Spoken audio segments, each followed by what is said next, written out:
what we what we have to do, just type it.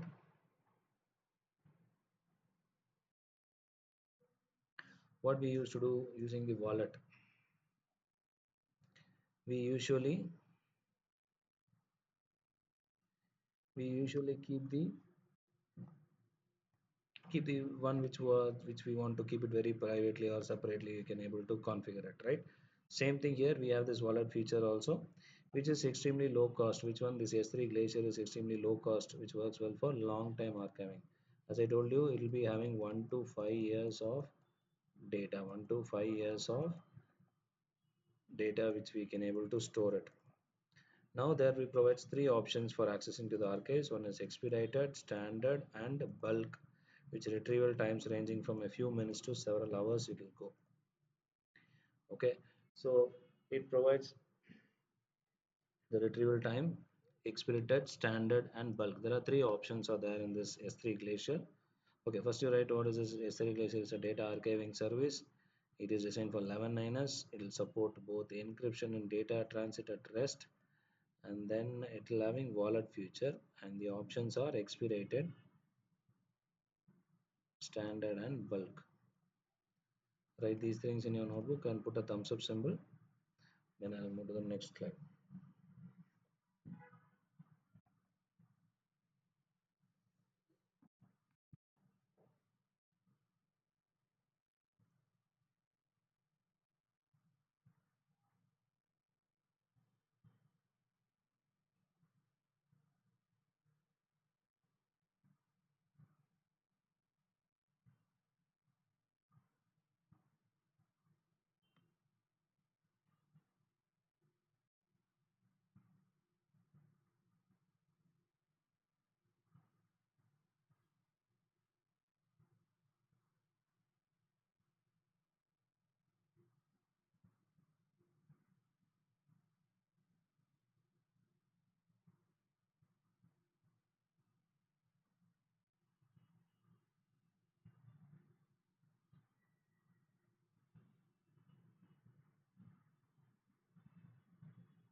Okay, fine.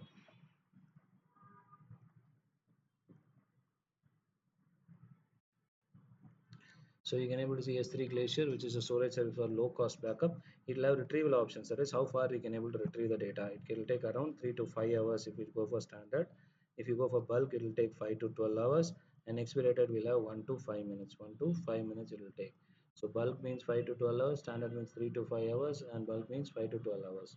So you will take more charge also. Which one will be high cost? This 1 to 5 minutes will be highly charged, and this is low charge, and this is another low charge. I mean, this is another low charge because it's taking 5 to 12 hours. Based on the expectation, the charges also will be there. Now, this is called your normal glacier cycle. Where see, normally from S3 bucket, you archive to 30 days, you can archive to S3 glacier. From S3 glacier, you can keep up to 1 to 5 years, as I told you. Right? This is your normal procedure. And where and all will be using S3 Glacier. As I already told you, 1 to 5 years. Which industry and all want to save the data for 5 years? You can see media asset archiving. Media asset means what? Your YouTube videos or some videos which are you're able to see. That media, that is video, audio, and all those things. Next, healthcare.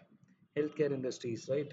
Hospitals wants to store their data for more number of years, 1 to 5 years, which industries and all wants to store their data for more number of years. Those people will be there. Next, regulatory compliance environments like your government documents and all those things will be archiving. Next, scientific data archiving. Scientific data means like your scientific research papers will be there, na, that they have to protect it. Next, digital preservation, like your DigiLocker, you will have a digital preservation of all your files. Magnetic tape replacement. Previously, it was hard disk we are storing. Now it's not hard disk. We are just replacing it. So magnetic tape replacement, digital preservation, and all these are the use cases. These are all the places where we use S3 Glacier. Now you see the life cycle policy, which I already taught you in the previous S3 bucket. S3 standard. S3 standard will keep for 30 days. Then it will be moved to infrequently access data. From there, it will move to S3 Glacier 60 days. From there, it will move to, 365 days. 1 year it will keep, then it will get deleted automatically. In case if you want to change this to 3 years, that is 1 year to 5 year, you can keep it to 1 year to 5 year. Okay, so write this one as your life cycle policy. S3 life cycle policy. Wherever you go, they will ask you about S3 life cycle policy. Write this one also and keep it.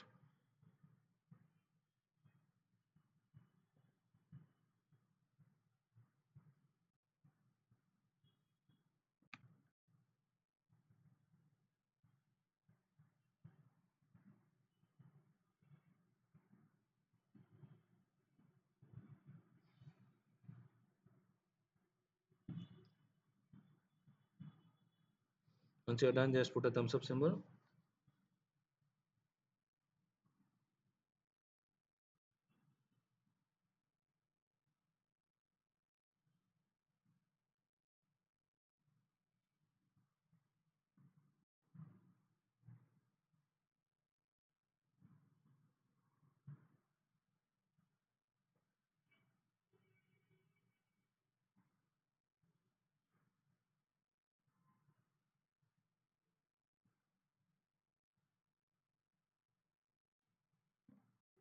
You're done. Okay.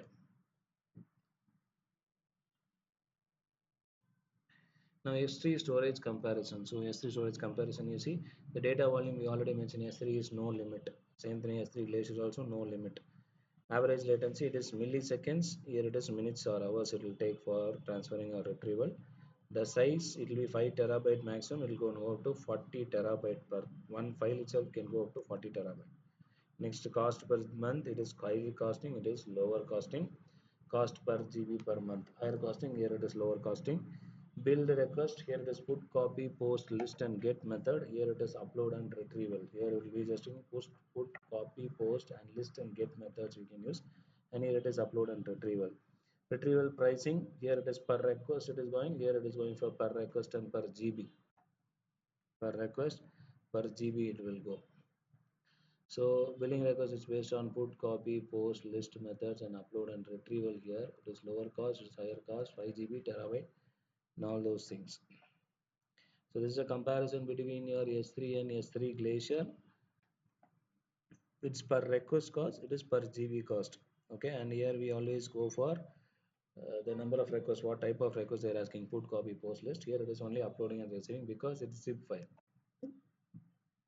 Usually when we'll zip the file, when we keep all the files and folders in the folder and then we'll zip it, right? Same thing. Now server-side encryption. By default, it will be having a server-side encryption. Which one? S3 Glacier will have server-side encryption because it is zipped, like it is archived. But normal S3, you see, your application must enable a server-side encryption. That is, who has to enable? We have to enable the encryption. But here it is data is encrypted by default, where in S3 Glacier. Whether it is coming from corporate to cloud or from cloud to cloud, whatever it is, if you are choosing S3 Glacier, the data is encrypted by default.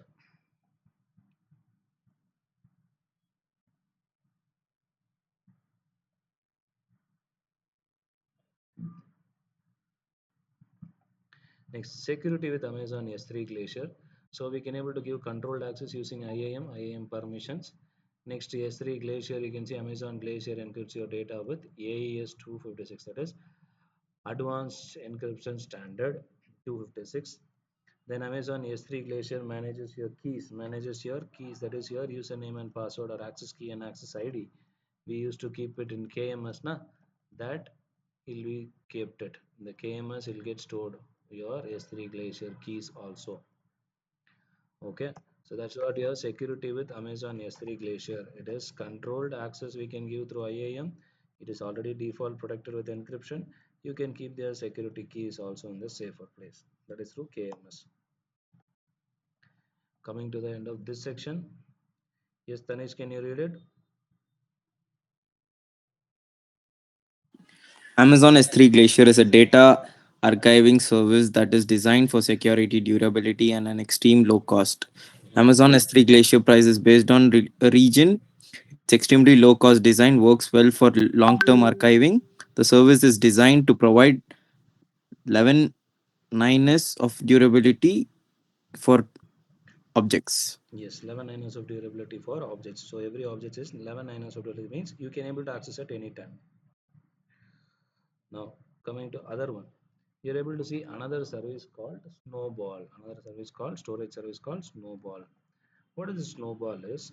For example, you want to transfer 10 petabytes of data. 10 petabytes of data means 10 million GB of data over the internet. 10 million GB of data you want to send to overnet with 10 Gbps of speed, upload speed. So how much time it will take? It will take 100 days. It will take 100 days. Will any company will wait for 100 days to transfer your data from one object, one place to another place?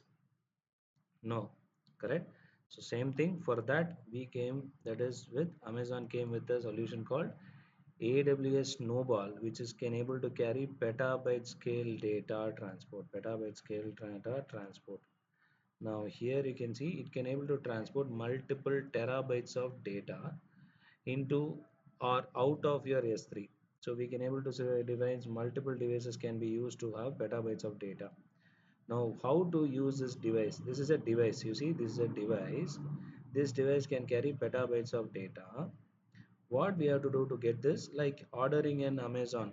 How you want to order? Will you order it in Amazon? What will happen? The item will come to you, right? When the item is coming, it will show you a tracking number and everything. Same thing here, we have to create a job in AWS management console, and the Snowball will be shipped to you. The Snowball device will be shipped to you. Okay. Now from where it will be shipped? From where it will be shipped from?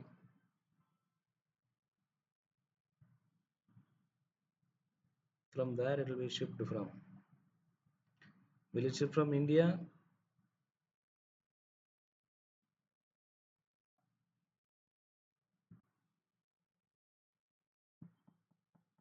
If the item is available in the nearest availability zone, then it will be shipped from there. If no, if it is not shipped from there, where it will be shipped from? It will be shipped from the main US, correct? Now, main place, that is US. From US, it will be shipped to you. But again, what you have to do, once the device comes, you have to connect it to your local network, and then you have to download and run the Snowball client, like your mobile and all. Your When you buy a new mobile, you want to transfer all the data to another mobile. New mobile means what you have to do? You have to put transfer, right? You have to install that application like EasyShare or something. You have to install, right? Once you install that and click and transfer, all the data will get transferred to that device. Same thing here also, we have to transfer everything. We have to install this Snowball client and click the file to be transferred. Select the directory and transfer. And by default, this will have encryption. By default, this will have encryption to the device. Now, where it will be shipped back? Okay, you have put all the data into it. Now, where it will be shipped back? It came from the US. It came from the US. Now, you want to transfer your data to your account fast. Where this device will go back?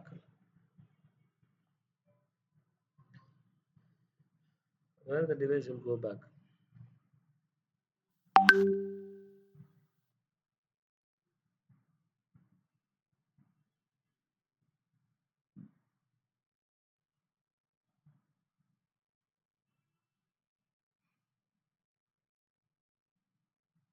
Will the device will go back to the US? I'm asking you. It came from US. You have to transfer your data faster also, right? For that only you order this device. Where it will go back?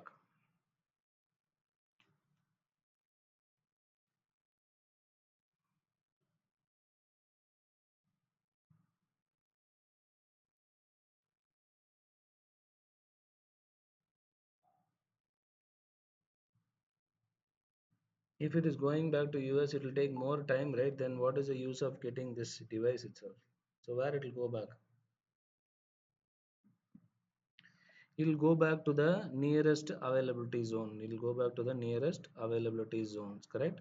From there, it will get transferred through direct connect to direct connect. Through direct connect, it will transfer all the data. That is wired connection.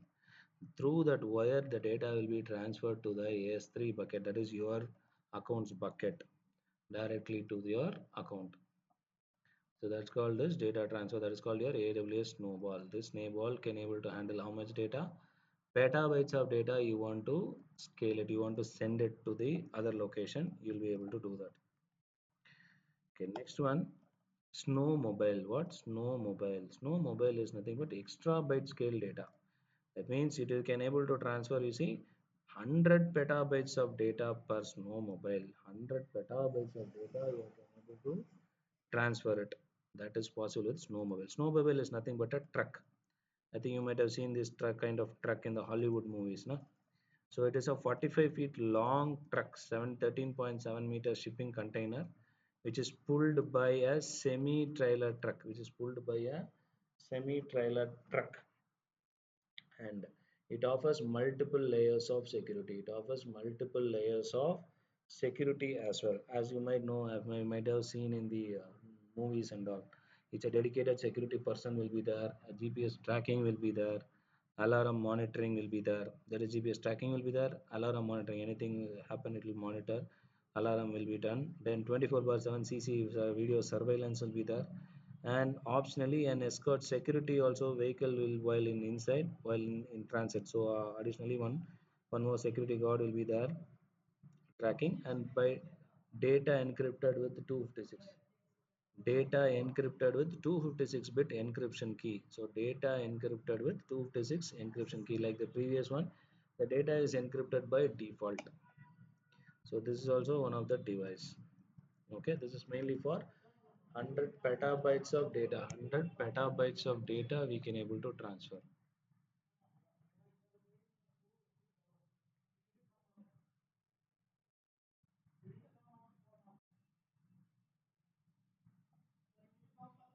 Okay, you're getting.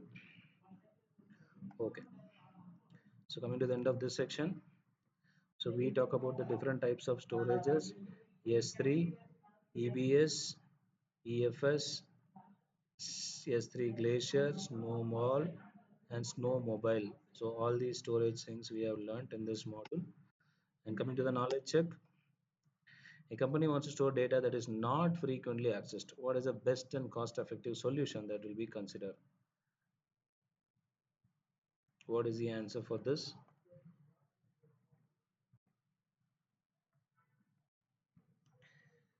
Okay, Anthony said simple storage service Glacier. Okay, what about others?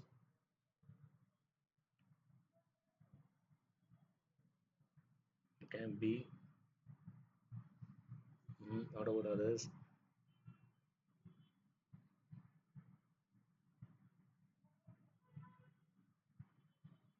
Srisa, Sri Lakshmi. What about others? So Tanushree, Sampada, Basilica, Annie Sherin, Anjali. Okay, as everyone is saying B, let us see this answer. Not frequently accessed data. So yes, simple storage service Glacier. That will be the correct option. So that's the correct option. Fine. Okay.